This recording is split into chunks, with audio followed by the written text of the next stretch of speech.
All right, guys, how's it going? Well, Agent Pearce has been deployed for an exclusive interview with Liverpool Chief Executive Billy Hogan, and we're going to take a look at that. Now, this article is available in full on the Athletic website.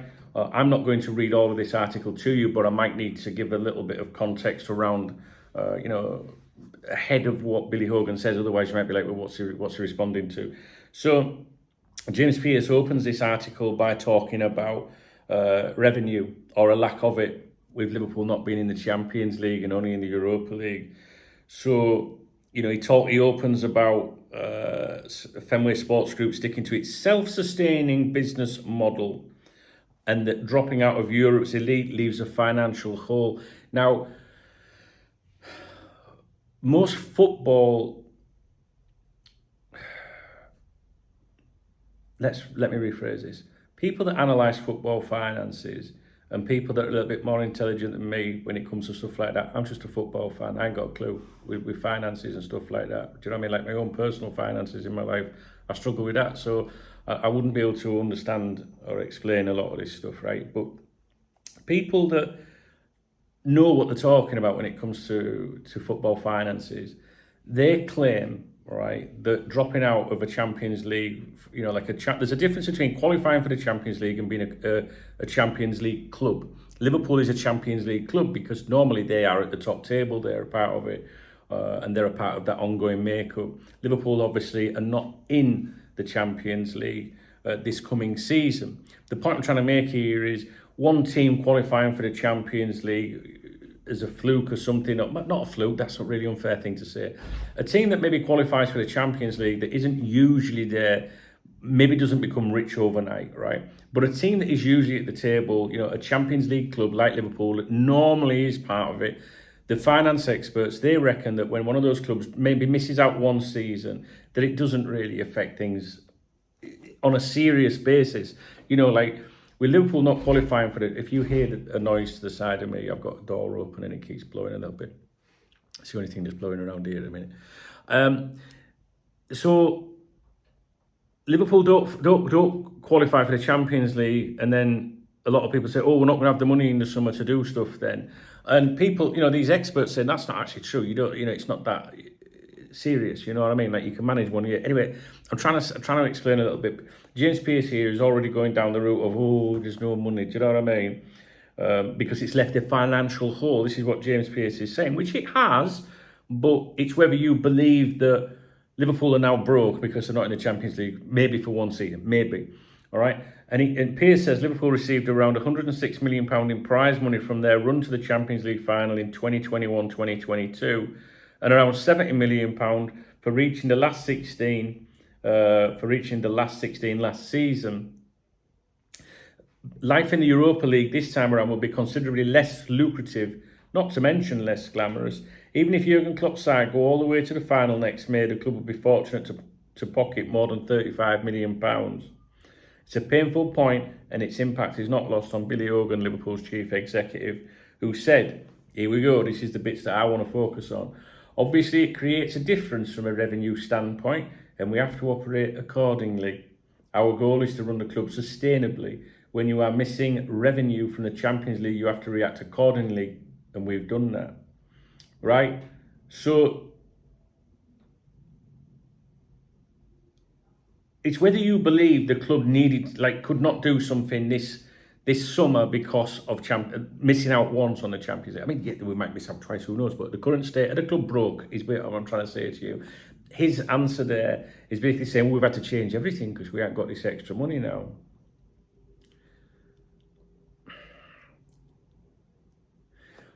Before we proceed any further, why is this exclusive interview coming out now?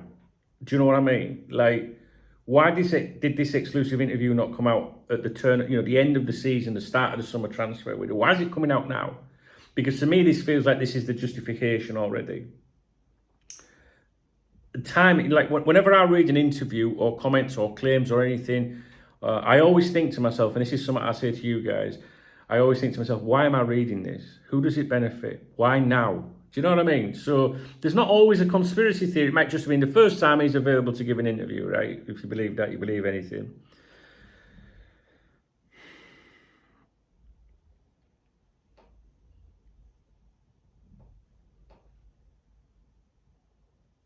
With no fresh developments on FSG's ongoing search for investment as it considers selling a minority stake, Hogan simply says, quote, those conversations continue. It's his job to ensure Liverpool keep growing off the pitch in order to fund what manager Klopp is trying to achieve on it. James Pearce then talks about the spiralling costs meant that Liverpool made a small pre-tax profit of just £7.5 million in the latest accounts. The wage bill, which rocketed. You see, these journalists, you just, I don't know, I don't want to put thoughts into your head, but words like rocketed, is it not just, like, my supermarket shopping bill's fucking rocketed, do you know what I mean? But I don't come home and say, Remy, the supermarket shopping bill's rocketed. What I do is I say, well, what do I expect? Prices are going up. You know, this is the normal. If you want those things from the supermarket, you're going to have to pay them because we have a thing called inflation and there's been a global, situation or crisis with inflation, right? So prices go up. So if you was to look at the prices of things in the market today, the transfer market today, or wages today, then yes, they have rocketed compared to the past. But rocketed applies to all clubs, right? Do you know what I mean? It's just the way these things are written that they just make me think like they're just trying to help them. And maybe I am wrong. Maybe I am reading that wrong. Maybe I am not paranoid, but maybe I am deluded. And yes, things have rocketed, Duncan. They have rocketed. What do you expect James Pearce to say? But to me, it just feels like it's a dramatic, it's rocketed. It's like, yeah, the price of fucking butter has rocketed. I know what I mean. The wage bill, which rocketed to 366 million during the challenge for glory on all fronts, has been significantly reduced since then. And he talks about all the players that have left. And those wages, as we've discussed before, that saving in wages with those players that are left is £1 million a week, right? 1 million a week, that's what they're saving with them players that have left. That's a signing over a year, isn't it? 52 million, if you look at it like in simplest terms, like us divs do. Anyway, so in fairness, James Pearce is saying, well, the club's saving £1 million a week. Matchday revenue, which stood at £86 million for 21-22, will receive a sizable shot in the arm this season, but not as quickly as anticipated given the delays to the completion of the Anfield Road development.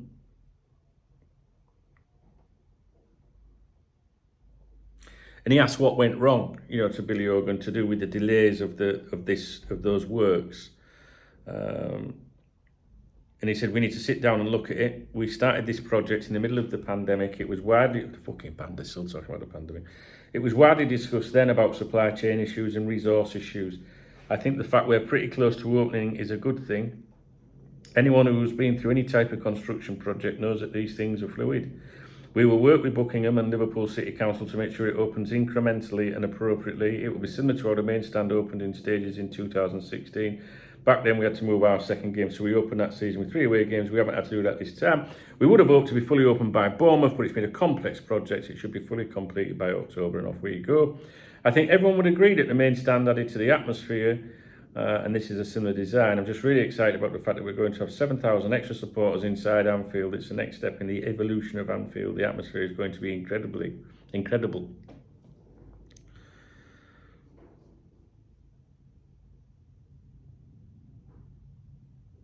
He's talking here about, it goes on to talk about Liverpool accepted a relatively low flat fee from Nike of £30 million per season on the basis they would also pocket royalties on 20%, which is 5% on footwear, on all net sales of merchandise globally. Then the pandemic hit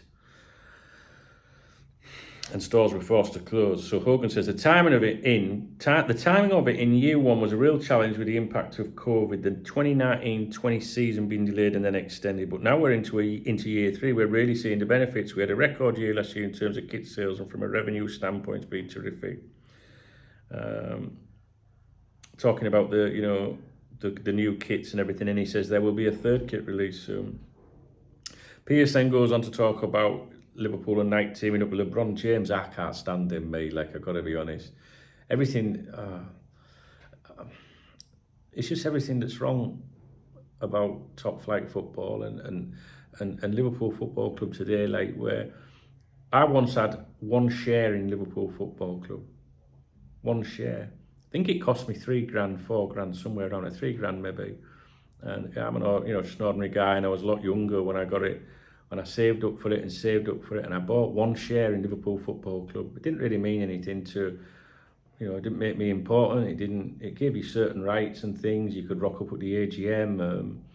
You did have rights on tickets and things like that. But I already had my season tickets. It was I don't know. I had the certificate printed and framed and on the wall in my house. It was amazing. I can't explain to you. It was the most biggest thing that ever happened to me. My support of Liverpool. And then when George Lett and Tom Hicks took over, they forced us all to sell our shares. You had to sell them, and I made a profit on the share, but that was irrelevant. I still got a photocopy of it, a colour photocopy of it, so it looks like the original certificate, which had to be returned. But it made me feel like, I own the club, and then you get people like LeBron James coming on the go, we'll give you a bit of that, we'll give you a bit of that, to it like he gives a fuck, you know what I mean? Sad, really. I don't know. I'm sure there's other Liverpool fans that felt like that at the time. Anyway, let's talk about the Brum. Hogan says, anytime you can bring two iconic sporting names together, Liverpool and LeBron, that's going to be a winning combination. He said, fuck right off. I couldn't give a flying fuck about LeBron James. Certainly we've seen that with the interest level in the most recent collaboration. There's a benefit to both of us, those folks who may not be Liverpool supporters but might be fans of LeBron and vice versa. So Steven Gerrard links up with some fucking Rounders team in America. Am I going to go out and buy the I don't believe that shit. I mean, I'm sure there's some financial benefit to it somewhere, but I think, just fuck right off. I'm not having it. I don't care how miserable I am. The current night deal runs until 25, but talks are set to start over an extension, says Pearce. Hogan says, typically those conversations begin roughly around this time. Blah, blah, we don't need to know all that. He says, if you look at our family of partners, there's a real blue chip nature to the brands. There's a real benefit to the club with the revenue they help us generate and in terms of interaction and activation for supporters around the world.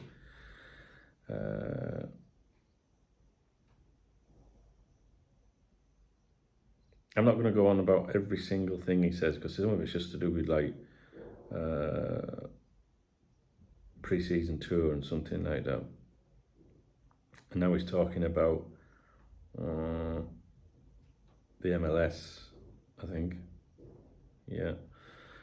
This, I know like these videos maybe not good, you're having to sit there while I scroll through, but that means that the video is authentic, guys. I've not sat here and planned it and thought, at that point I'm going to say this. Do you know what I mean?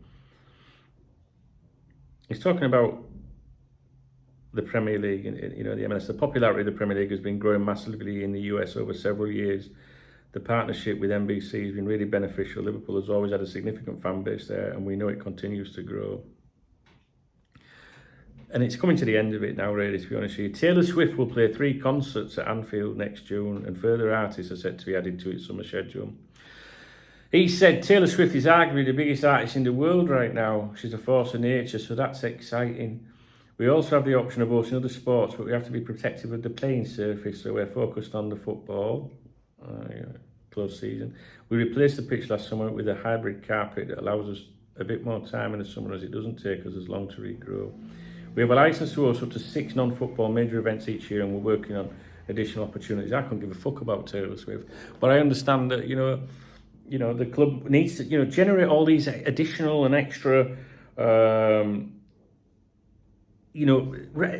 what the club does to generate additional revenue, fine, right? I'm not going to turn around and say, well, you shouldn't be doing that. Personally, I'm old school. The Anfield, the pitch, it's a football stadium. Have a look at what Tottenham supporters are going through with what's being done with their club and what's happening at their stadium. They're up in arms about it. But, what do you do?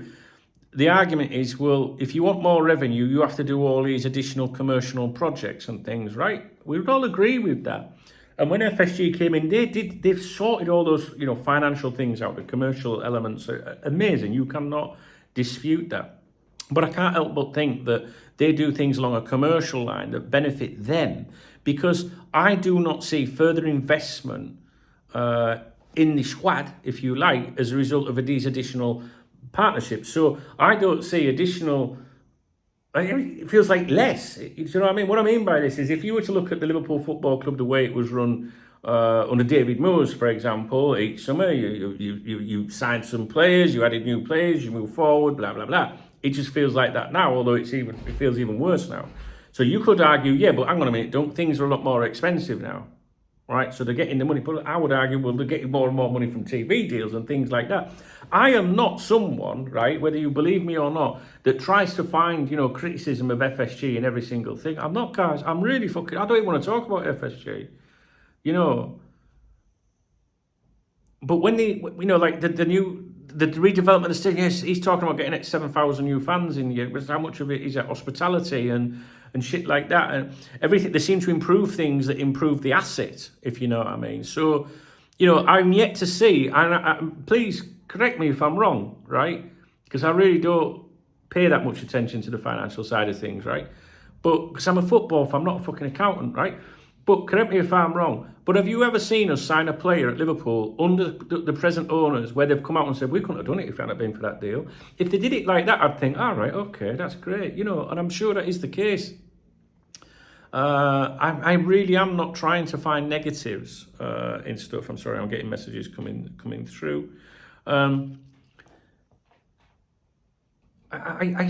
are people out there that will try and find negatives on these owners all the time. There are, but I'm not one of them. I'm really not. And the club was under David Moyes and the old guard, if you like, the old board of directors. Was we didn't advance, right? We didn't advance when the likes of Manchester United did, and they became a brand, and they made did very well. And when these new people took over, they've really got all these great deals. And I guess that all of these deals, right, the revenue that they generate, they go into the accounts, and it must help with the operating costs, right? Because they're not, as far as we're aware, people keep being told they're not taking a penny out of the club and all that. So all these things must be helping. But I'm yet to see, just the ordinary guy, the ordinary fan that I consider myself as, on layman terms, terms of all of us that just, without being accountants, want to go, how did that benefit us then? Do you know what I mean? Because if we didn't have all these new commercial deals and partnerships and things like that, where the fuck would we be then? I don't get it. And this is part of the problem. You're trying to be an accountant when really it's just football fan.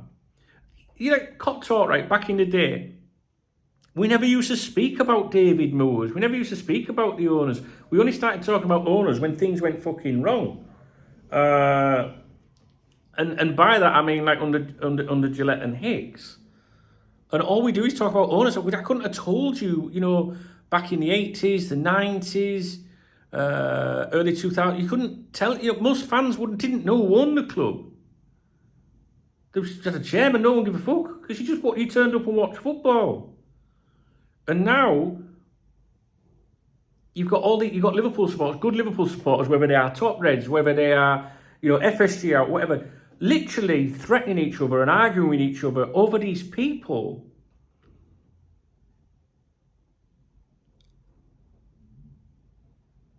I don't get it.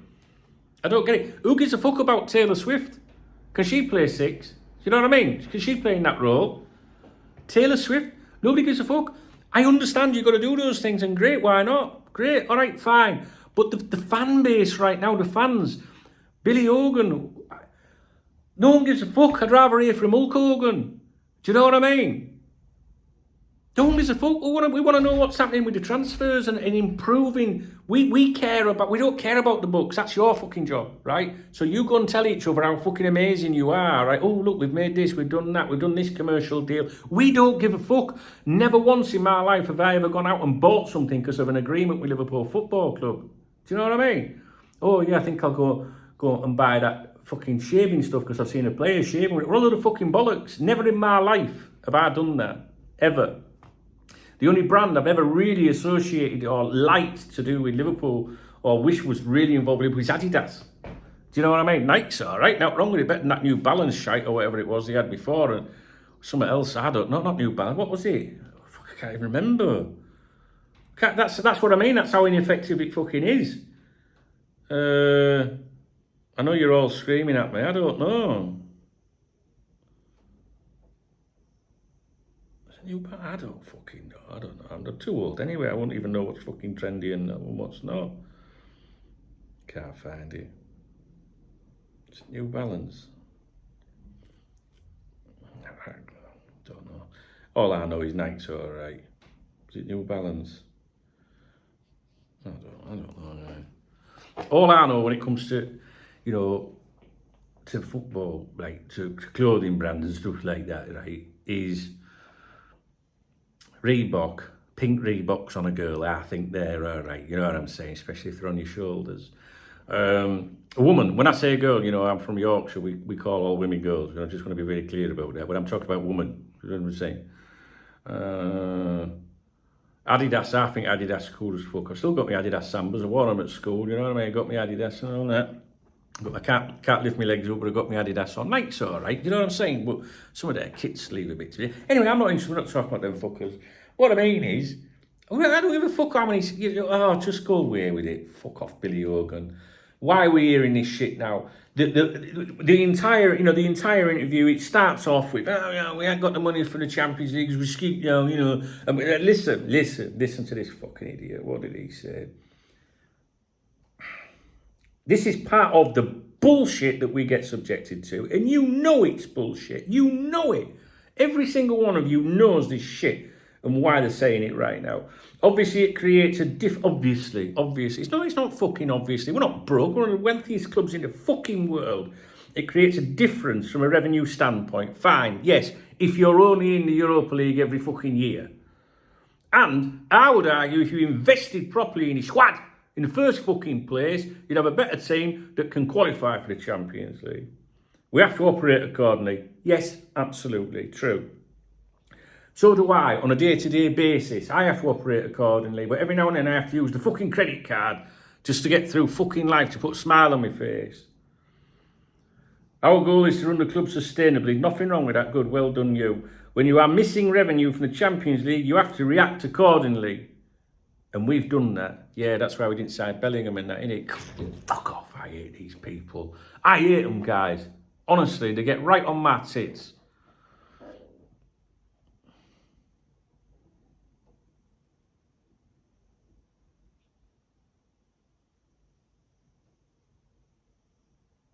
When I think back to November last year, all I want, I remember being in Newcastle, do you remember? Last November when that news came out that they were looking at selling up, and I felt so happy because it wasn't just something that made me happy. I just wanted a complete change of scenery, conversation, discussion. Do you know what I mean?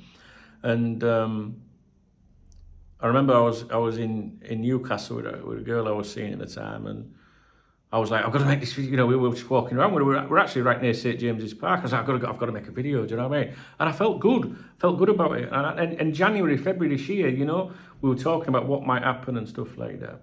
I just think it would be great just to have, like, I don't know. I don't even want an ownership that's reckless. I just want one that tries, and I don't think these people do. All right, guys, let me know what you think. Please thumbs up the video, drop me a comment, and if you enjoyed the video, hit the love heart. Thanks, guys.